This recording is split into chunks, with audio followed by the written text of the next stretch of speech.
Hi friends, இந்த வீடியோவில் நம்ம என்ன பார்க்க போகிறோம் அப்படின்னு கேட்டிங்கன்னா, இப்போ வந்து 2 நாட்கள் முடியல நம்மளோட விடாமுயற்சி திரைப்படம் வந்து ஓலக்கடல் வந்து எத்தனை கோடி வசூல் செஞ்சிருக்கா அந்த ஒரு விவரத்தை பற்றி இந்த வீடியோ நம்ம டீட்டெயிலாக பேச போகிறோம்.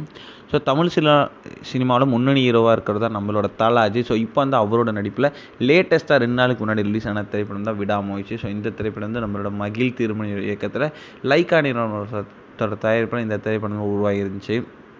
மேலும் வந்து இந்த திரைப்படத்தில் அனிருத்தை வந்து இசையமைச்சிருந்தாங்க. ஸோ இந்த திரைப்படத்தில் வந்து தல அஜித்தையும் தானே வந்து ஒரு த்ரிஷா, அர்ஜுன், ரெஜினா, ஆரவ் இந்த மாதிரி வந்து ஏகப்பட்ட கதாபாத்திரங்கள் இந்த திரைப்படத்தில் ரொம்ப ரொம்ப முக்கியமான ரோலில் நடிச்சிருந்தாங்க. ஸோ கடந்த 6ஆம் தேதி வெளியான இந்த திரைப்படம் வந்து ரசிகர் மத்தியில் ஒரு ஆவரேஜான வரவேற்பை தான் பெற்றுச்சு அப்படின்னு சொல்லலாம். ஸோ கலவையான விமர்சனம் தான்.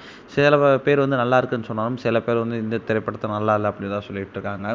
ஸோ 2 நாட்கள் முடியல நம்மளோட விடாமுயற்சி திரைப்படம் வந்து உலகில் வந்து கிட்டத்தட்ட வந்து 75 கோடிக்கு மேலே வந்து கலெக்ட் பண்ணியிருக்கேன் அப்படின்றது இப்போ தான் அஃபிஷியலாக நியூஸ் வந்துருக்குங்க. கண்டிப்பாக வந்து இந்த வாரத்துக்குள்ளேயே வந்து 100 கோடியை தொற்றும் அப்படின்றதுல எந்த ஒரு சந்தேகமும் இல்லை. ஸோ கண்டிப்பாக இந்த ஒரு வருஷம் ஒரு நல்ல ஒரு வசூல் அப்படின்றது சொல்லப்பட்டுக்கிட்டு இருக்குது. இன்னும் போகும் நாட்களில் எத்தனை கோடி வசூல் செய்யுது அப்படின்ட்டு வெயிட் பண்ணி தான்